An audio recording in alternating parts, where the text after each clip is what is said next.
الله من الشيطان الرجيم بسم الله الرحمن الرحيم وقال رجل مؤمن من آل فرعون يكتم إيمانه أتقتلون رجلا أن يقول ربي الله وقد جاءكم بالبينات من ربكم وإن يك كاذبا فعليه كذب وإن يك صادقا يصبكم بعض الذي يعدكم ان اللہ لا یہدی من ہوا مسرف کذاب۔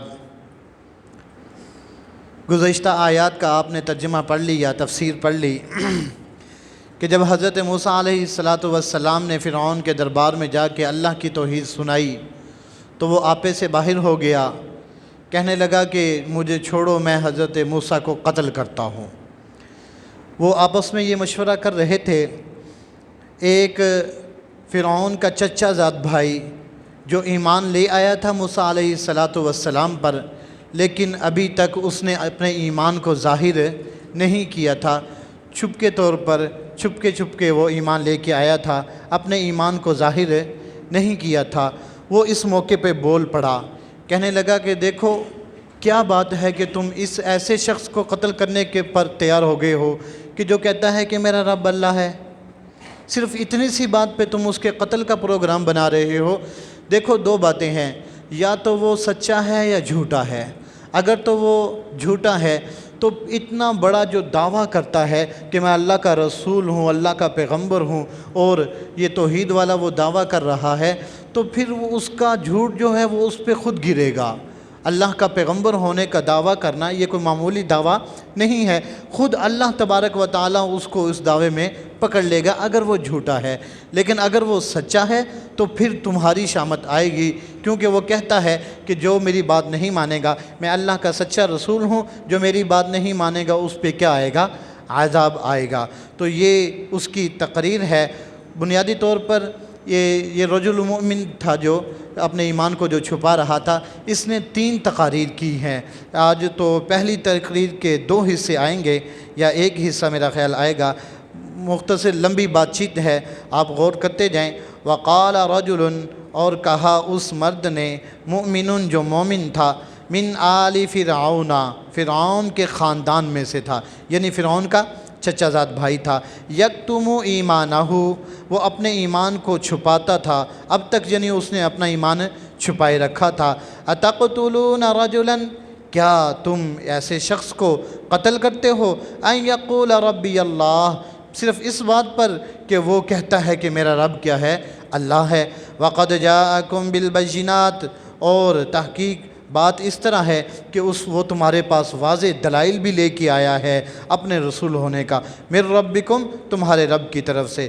وَإِن يَكُ كَاذِبًا، اور اگر بالفرض، کیونکہ اس کو شک نہیں تھا، اس کا ایمان تھا، موسیٰ علیہ السلام پہ ایمان لا چکا تھا، اس کو شک نہیں تھا، لیکن بالفرض، فرض کے درجے میں رکھ کے کہہ رہا ہے کہ وَإِن يَكُ كَاذِبًا، اگر بالفرض وہ جھوٹا بھی ہوا، فَعَلَيْهِ كَذِبُ، تو اس کا جھوٹ اس پہ آ پڑے گا۔ اللہ تبارک و تعالیٰ ایسے جھوٹے کو کبھی معاف نہیں کرتے۔ وَإِن يَكُ صَادِقًا، اور اگر وہ سچا ہوا، يُصِبْكُمْ بَعْضُ الَّذِي يَعِدُكُمْ، تو تمہیں بھی پہنچے گی بعض وہ چیز جس کا تم سے وہ وعدہ کرتا ہے، یعنی عذاب تمہیں اس پر آ پڑے گا۔ ان اللہ لا یہدی، بے شک اللہ تبارک و تعالی ہدایت نہیں دیتے، من ہوا مسرف، جو کہ بڑا حد سے گزرنے والا ہے، کذاب، جھوٹا ہے۔ یہاں پر چھوٹی سی بات سن لیں، دعویٰ نبوت اگر تو سچا ہے تو ٹھیک ہے، اللہ کا پیغمبر ہے، لیکن جھوٹا مدعی نبوت، جھوٹا مدعی نبوت واجب القتل ہے۔ نبوت کا جھوٹا دعویٰ کرنے والا وہ واجب القتل ہے، اس کا یعنی کہ کوئی گنجائش نہیں ہے، خاص طور پر جب کہ نبی کریم صلی اللہ علیہ وسلم خاتم النبیین بن کے آئے ہیں۔ آپ صلی اللہ علیہ وسلم کے بعد اگر کوئی شخص نبوت کا دعویٰ کرے گا تو وہ جھوٹا ہے، کذاب ہے، ملعون ہے، جس طرح کہ ہمارے پاک و ہند کے علاقے میں مرزا قادیانی ملعون نے دعویٰ کیا، تو شریعت کی روح سے وہ واجب قتل ہے۔ ایسا انسان جو اللہ کی طرف جھوٹ باندھے اور اپنے آپ کو نبی بتلائے حالانکہ نبی نہ ہو، تو یہ اللہ تبارک و تعالیٰ اس کو دنیا میں ہی ذلیل و خوار کر دیتا ہے۔ یہی بات وہ کہہ رہا ہے کہ اگر وہ جھوٹا ہے فعلیہ کذب، اس کا جھوٹ کا وبال خود دنیا میں اس کو مل کر رہے گا۔ اس طرح نہیں ہو سکتا کوئی اللہ پہ اتنا بڑا جھوٹ باندھے اور اللہ اس کو دنیا میں ذلیل نہ کرے۔ مرزا کی مثال آپ کے سامنے ہے، بڑی اس نے دعوے کیے اور بڑی پیشین گوئی کی، لیکن اس کی ہر پیشین گوئی غلط ثابت ہوئی اور اللہ نے اس کو اتنا ذلیل کیا کہ بالآخر گندگی کی موت بھی مرا اور گندگی کے اندر لت پت تھا جب اس کی موت آئی ہے۔ یعنی اللہ نے دنیا کو بالکل دکھا دیا کہ دعوی نبوت کرنا جھوٹا، یہ اللہ کی طرف سے بہت زیادہ اپنا عذاب کا مستحق ہو جاتا ہے۔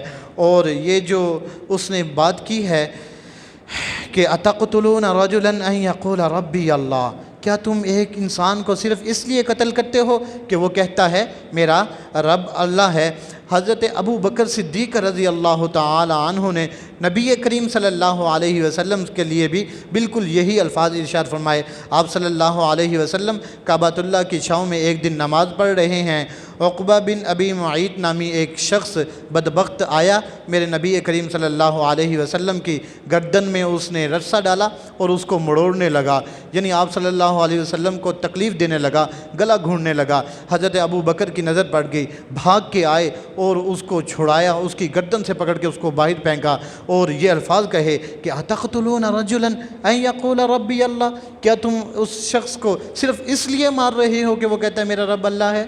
یہ تو کوئی جرم نہیں ہے کہ میرا رب اللہ ہے، صرف اس بات پہ تم کیوں قتل کرنا چاہتے ہو؟ بہرحال یہ اس کی پہلی تقریر کا پہلا عنوان ہے۔ آگے اپنی قوم سے مخاطب ہے، کہتا یا قومی، اے میری قوم، لکم الملک اليوم، آج کے دن تمہاری حکومت ہے، ظاہرین فی الارض، تم زمین کے اندر غالب ہو، من ینصرنا، مجھے بتاؤ کون ہماری مدد کرے گا، من بأس اللہ، اللہ کے عذاب سے، ان جاءنا، اگر وہ ہمارے اوپر آ پڑا۔ قال فرعون، اب فرعون نے مخالفت کی اور اس کا جواب دے رہا ہے، کہتا ہے قال فرعون، فرعون کہنے لگا ما اریکم الا ما آرا، میں تو وہی بات کرتا ہوں جو میں صحیح سمجھتا ہوں، میری آرا تو وہی ہے جو میں صحیح سمجھتا ہوں، میں نے تو وہی بات کی ہے، یعنی تیری اتنی بڑی تقریر کا مجھ پہ کوئی اثر نہیں ہوا۔ وما اہدیکم، اور میں تو نہیں راستہ دکھاتا، الا سبیل الرشاد، مگر بھلائی کا راستہ دکھاتا ہوں۔ یعنی کیا مطلب کہ اسی وقت موسیٰ علیہ السلام کو قتل کرنا یہ بھلائی کا راستہ ہے۔ مفسرین کہتے ہیں کہ اس کا پہلے والی بات کہ ذرونی اقتل موسیٰ، مجھے چھوڑ دو میں موسیٰ کو قتل کرتا ہوں، اور یہ بات کہ کہتا ہے کہ میں تو جو سمجھتا ہوں صحیح بات سمجھتا ہوں اسی پہ عمل کی بات کر رہا ہوں، اس میں اور اس میں کلام کے اندر بڑا فرق ہے۔ وہ ایک تحکمانہ کلام تھا کہ چھوڑو مجھے میں قتل کرتا ہوں، اور یہاں پہ اب وہ رائے دینے پہ آ گیا ہے، نرم ہو گیا ہے۔ کیوں؟ اس کو پتہ چل چکا تھا کہ حضرت موسیٰ علیہ السلام اللہ کے سچے نبی اور پیغمبر ہیں، لیکن صرف اپنی ضد، اپنی بادشاہت، اپنا غرور اور تکبر اس بات پہ مانے تھا کہ وہ آڑے آ رہا تھا، ایمان نہیں لا رہا تھا، اور پھر وہی بات دہرا رہا ہے کہ میں تو اسی بات کو سچا سمجھتا ہوں۔ یہی وجہ ہے کہ جب حضرت موسیٰ علیہ السلام بحر قلزم سے نکل گئے اور یہ اس کو ایک غوطہ آیا تو اسی وقت یہ پکار اٹھا، آمنت انہ لا الہ الا بنو اسرائیل، میں ایمان لایا بنو اسرائیل اور موسیٰ کے خدا پر۔ مطلب کہ اس کو یقین پہلے سے تھا، لیکن صرف ہٹ درمی، ضد، عناد اور تکبر کی وجہ سے یہ بات نہیں مان رہا تھا۔ میں بار بار اسی لیے عرض کر رہا ہوں کہ جب بھی پتہ لگے کہ صحیح معاملہ کیا ہے، صحیح بات کیا ہے، تو پھر دیکھیں یہ معمولی چیز نہیں ہے، یہ آخرت کا مسئلہ ہے۔ ہماری جو دائمی زندگی ہے یہ اس کا دار و مدار اس پر ہے۔ اگر ہمیں آج کی تھوڑی سی ہمیں خفت ہو جاتی ہے، خفت بھی نہیں ہے، انسان کے دل کا وہ اندر کا معاملہ ہوتا ہے، اپنی ضد چھوڑ دے، انا چھوڑ دے، تکبر غرور کو چھوڑ دے، کہے کہ بس آج مجھے قرآن مجید کا مسئلہ سمجھ آ گیا ہے، آمنا و صدقنا، اس پہ تصدیق کرتے ہوئے ایمان لے آئے۔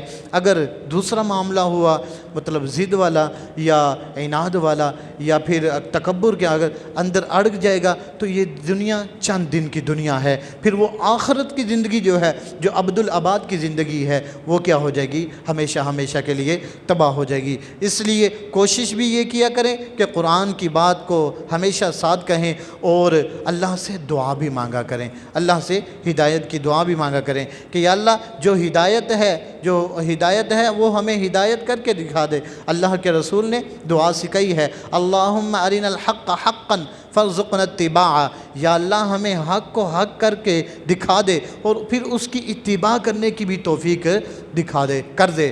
اور اسی طرح ارنا الباطل باطلا، یا اللہ ہمیں باطل کو باطل کر کے دکھا دے، یعنی باطل کا بطلان ہمارے سامنے کر دے اور اس سے بچنے کی ہمیں توفیق عطا فرما۔ دعا بھی کرتے رہیں، اللہ تبارک و تعالی ہمیں سیدھے راستے کی توفیق عطا فرمائے۔